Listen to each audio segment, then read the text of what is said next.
For more than 3 decades, America believed it understood Jay Leno. Night after night, he appeared on television as the calm, clean-cut host of The Tonight Show, delivering steady monologues and welcoming celebrities with easy humor. To millions, he was predictable in the best way, disciplined, professional, and unshakably consistent. But behind the studio lights existed another world few truly saw. Beyond the applause and camera cues, Leno lived among engines, steel, and roaring horsepower. His life was not divided between fame and leisure, but between comedy and craftsmanship, two passions that defined him equally and shaped a legacy far deeper than television alone. Roots in hard work and humility. Jay Leno was born in 1950 in New Rochelle, New York, and raised in a household built on discipline and modesty. His father, Angelo, an insurance salesman, believed in steady effort. His mother, Catherine, encouraged thoughtfulness and humility. Growing up in Andover, Massachusetts, Jay developed curiosity early. While other kids played games, he dismantled machines just to understand them. The family lived simply, guided by a quiet code: work hard, stay grounded, and never complain. That mindset shaped Jay's character. He was not raised to chase fame. He was raised to build things, whether engines, opportunities, or eventually, a career that demanded endurance. Grease by day, laughter by night. During his years at Emerson College in Boston, where he studied speech therapy, Leno's double life quietly began. By day, he worked at a garage, learning the intricacies of engines and mechanical systems. By night, he tested jokes in small comedy clubs and bars. He even founded Emerson's first comedy club, turning dorm rooms into rehearsal spaces. The 1970s Boston comedy scene buzzed with energy, and Leno absorbed every lesson it offered. Covered in grease during the afternoon and applause by evening, he discovered that fixing cars and crafting jokes required similar patience. Both demanded precision, rhythm, and relentless repetition. The leap to Los Angeles. In 1973, Leno packed his belongings and moved to Los Angeles, chasing opportunity with little more than discipline and ambition. He worked at a Burbank garage to pay bills while performing nightly at the Comedy Store. Those early years were grueling. Money was scarce, sleep was limited, and recognition came slowly. Yet he never abandoned either passion. He saved carefully, avoided extravagance, and sharpened his comedic voice. In 1977, his persistence paid off when he appeared on The Tonight Show, starring Johnny Carson. That single performance shifted everything. Carson admired his timing and invited him back, opening the door to national recognition. Climbing through television's ranks. Through the late 1970s and 1980s, Leno steadily built credibility. He wrote for television shows, appeared in small film roles, and continued performing stand-up. NBC executives noticed his reliability. He arrived early, prepared thoroughly, and avoided the chaos that consumed many entertainers of that era. By 1986, he became Johnny Carson's regular substitute host. The role positioned him as a natural successor, though nothing was guaranteed. Behind the scenes, he continued retreating to his garage sanctuary, restoring vehicles with the same focus he applied to writing jokes.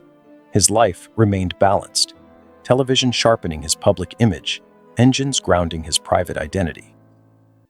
Taking over The Tonight Show.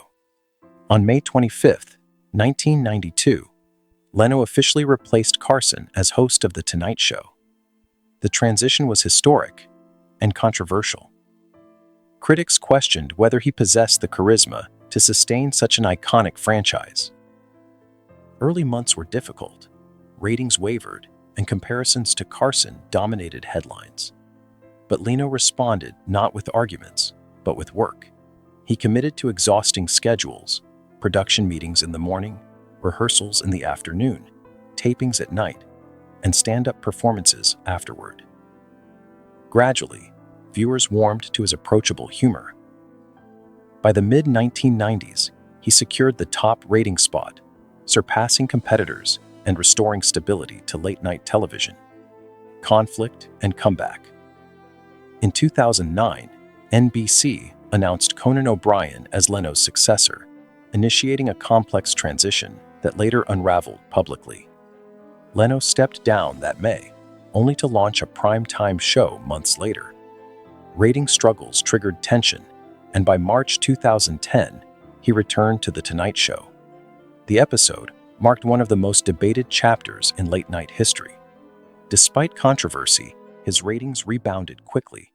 He continued hosting until February 6, 2014, when he passed the role to Jimmy Fallon.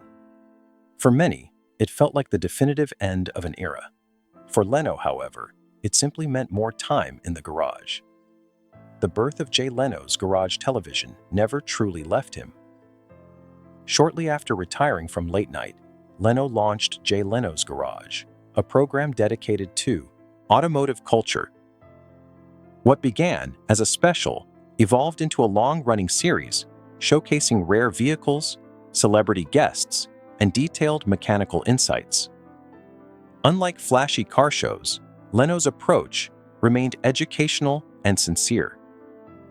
He explained engineering with enthusiasm, celebrating craftsmanship over spectacle.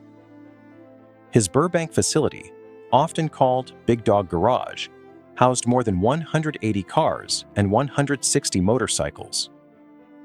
From steam-powered classics to modern hypercars, each vehicle carried history. Leno personally drove and maintained them, insisting machines were meant to move. Wealth without excess. Though his net worth grew into the hundreds of millions, Leno maintained remarkably practical financial habits.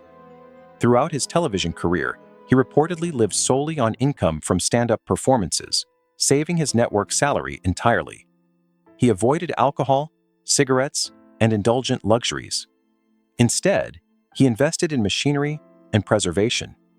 Some vehicles in his collection, including a McLaren F1 and rare turbine-powered models, hold extraordinary value. Yet Leno consistently emphasized emotional connection over price tags. He once remarked that he only keeps cars that make him happy. To him, wealth represented freedom to pursue curiosity, not status to display. Resilience and service. In recent years, Leno faced personal challenges, including serious burns from a garage accident. Rather than retreat from public life, he expressed gratitude toward medical teams and returned quickly to work. When wildfires struck California, he volunteered using a vintage fire truck to deliver supplies. He rarely seeks awards or ceremonial praise, preferring practical contribution. At fundraising events, his speeches remain brief and sincere. Those who encounter him often note the same trait, steadiness. Whether on stage or in a workshop, he projects calm focus. Adversity never appears to redefine him. It simply reinforces his rhythm. A marriage and a private core. Though public for decades, Leno guards his personal life carefully. When speaking of his wife Mavis, his tone softens. Their long marriage reflects loyalty beyond celebrity culture. He credits her strength and independence as foundational to his own stability. While he rarely indulges in sentimental storytelling, small pauses during interviews reveal deep devotion. In many ways, his garage and his marriage share similarities. Both are sanctuaries away from spectacle. They anchor him when public storms rise. Amid ratings battles and industry politics, that quiet foundation helped him remain consistent, focused, and grounded in values formed long before fame arrived. The blueprint of two worlds. After more than 50 years in entertainment and automotive culture, Leno's life reveals a rare blueprint. One world belonged to studio lights, scripted monologues, and national audiences. The other thrived in mechanical silence, broken only by engines roaring to life. Most people chase balance. Leno built integration. Comedy sharpened his mind. machinery steadied his spirit. Neither passion eclipsed the other. Instead, they strengthened each other across decades of discipline. Even in his 70s, he continues performing stand-up on weekends while restoring cars during the week. Proof that curiosity, when fueled properly, does not age. Conclusion: the legacy beyond television. Jay Leno's story is not merely about ratings or celebrity milestones. It is about work ethic sustained across a lifetime. It is about resisting the distractions of fame and staying loyal to personal passions. From a Massachusetts garage to the center of American late-night television, he built success brick by brick, joke by joke, bolt by bolt. The Smile audiences recognized for decades concealed not secrecy, but substance. Behind it stood a craftsman who valued effort over applause. In blending stage lights with engine smoke, Leno created a life uniquely his own, steady, layered, and unmistakably authentic.